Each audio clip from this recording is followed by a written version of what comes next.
Alright fellas, with the big Eubank Jr. Benn fight now only a few days away, there's a huge story which has kind of reared itself to the public within the last few weeks.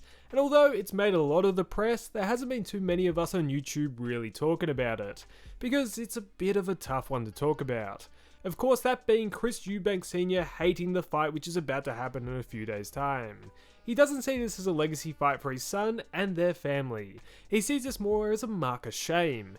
And why is that? Here's a raft of issues with this upcoming bout. So I wanted to talk about this tough topic and break down exactly why Eubank Jr. isn't the biggest fan of this fight, and talk about why I reckon he won't be in that corner come fight night. But just before we break it all down, my name's Cloister and I make boxing videos to keep you informed, so make sure to subscribe and I'll always keep you in the loop. So now we're only a few days away from the big fight, and surprisingly the most vocal critic of the Eubank camp has surprisingly not been the Benn camp, but his own father, Chris Eubank Sr. Now if you're a younger fella or just aren't really familiar with British boxing, Eubank Jr.'s father was a legendary British boxer. Simply put, Chris Eubank Sr. is a British boxing icon. He was known for his flamboyant style and formidable presence in the ring during the 90s. He became the WBO middleweight champ in 1990 after defeating Nigel Benn in a brutal and unforgettable clash, that being one of the most famous fights in British boxing lore. That rivalry and rematch with Benn would go on to define a significant part of both of their legacies. Senior later moved up to super middleweight and had continued success there, holding the WBO title at 168 pounds for several years, and he was known for his toughness and ability to absorb punishment whilst remaining composed. Despite not being a huge puncher, he was tactically sound and mentally unshakable, going unbeaten in his first 33 fights. He eventually retired with a record of 45 wins, 5 losses and 2 draws. Now, Chris Eubank Jr. has of course since carved out his own path in the boxing world, but the shadow of his father's legacy looms large. Their relationship has been a roller coaster, marked by early mentorship, public disagreements since, and personal tragedies. In the early stages of Junior's career, Senior was a constant presence. He was guiding, advising, and often overshadowing Junior. But as Junior sought to establish his own identity, tensions grew.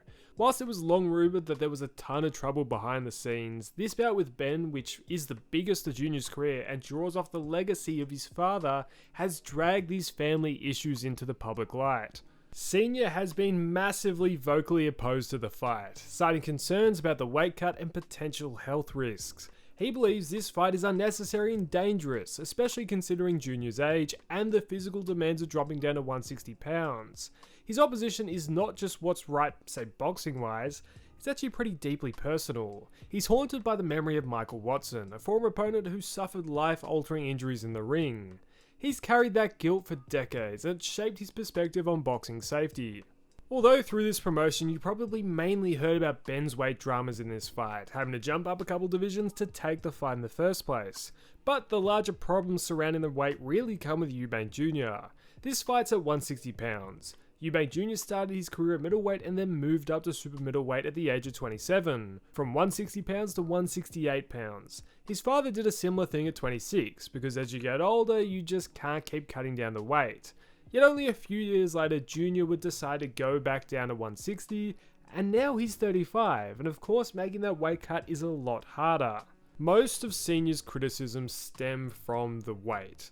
What really increases the risk of serious injury in boxing is a massive weight cut, and that's exactly what Eubank's got to have to do. He's forcing his body down to 160, and also there's apparently a 10-pound rehydration clause. This sort of thing really does limit the potential for full recovery, and it does increase the risks of dehydrated organs, it might compromise brain protection, and may result in slower reaction times. Of course, this is case by case for each fighter, but there is reasonable cause of course for Senior to be concerned. With that last cancelled fight, that was meant to be at 157, and which Senior was very opposed to back then, and this time round he doesn't see the few extra pounds as anything different.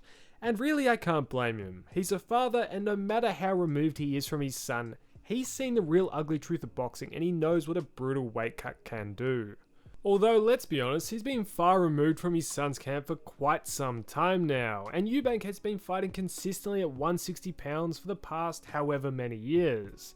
He's shown consistently that he can make the weight, and you would hope that the camp around him would pull him out the fight if there was any genuine risk of medical complications arising. He has a really solid coaching and advisory team around him. I'm not sure if Senior is just like completely out the loop, because if Junior was going to this fight impaired, I'm sure they wouldn't have taken it. Now, I'm recording this before the official weigh-ins, so there could absolutely be some drama there. I think Eubank will get down to 160 pounds pretty easily. But what will be really tough is that rehydration clause. Will he keep that weight off for the weigh-in the next day? Well, there's kind of rumours going around that he might not. I guess only time will tell if he truly makes that first weight and that rehydration weight. Also, Senior does a lot of talk about how this whole fight is breaking the rules and fabric of boxing. Maybe morally crossing weight classes like this isn't exactly perfect, but it's not against the rules. Both fighters will make the desired weight, and as long as that happens, no rules have been broken. And I think it's really hard to criticize either boxer for taking this fight when you see fights like Canelo versus Crawford in the pipeline. Crawford is jumping up a couple divisions to fight Canelo. And although Canelo wouldn't probably be pushing to get down to the desired weight as much as Eubank, it's the same sort of thing. And that's why I'm kind of surprised where this fight gets a lot of flack for that, but those same fans who complain about this aren't really complaining about Canelo Crawford. And also, funnily enough, the rumoured winner of this fight will eventually apparently get Canelo. But hey, that's a discussion for after the fight. But no matter what Senior's opinions are of this fight, it's gonna happen. It's a collision course which is set, and not much can be done to deter it. I do hope we see Senior in the corner come fight night, although I doubt that's gonna happen. For the pair, although they've had their disagreements for a good half a decade now and have been estranged, the one thing which unites the two of them is boxing. Boxing is the middle ground between the two. It's the one thing they have in common. And why is Eubank taking this fight, other than of course the money? It's legacy. Being the son of his father's rival does honour his father and his family's legacy, even if Senior might not think so. Junior has been trying to detach himself from his father's shadow for most of his career and has been somewhat successful. If he wins come fight night, it will easily be the biggest and most memorable win of his career, and it would honour his father's legacy. This is the fight probably both Conor Benn and Eubank Jr will be remembered for, just like their fathers. And it's so sad to see the Eubank corner divided, unlike the opposite corner. But really, sometimes that's how life goes. Some issues aren't fixable. There are valid arguments from both sides, but either way, this fight is gonna happen. And also, if you're gonna watch the fight this weekend, which trust me, you're not gonna want to miss it, and that undercard is pretty good. I haven't really talked about that, but go check it out. But I reckon the best place to watch it's on DAZN. So make sure if you're gonna buy the pay-per-view, use my link down below. It really does a ton to help the channel. Yet now, I want to hear what you guys think. Is Senior in the right? Are his criticisms too harsh? Also, let me know who you think is gonna win on fight night. Let me know all your thoughts down below in the comments. If you did enjoy this video, please consider liking and subscribing. But thanks for watching, fellas, and I'll catch you in the next one.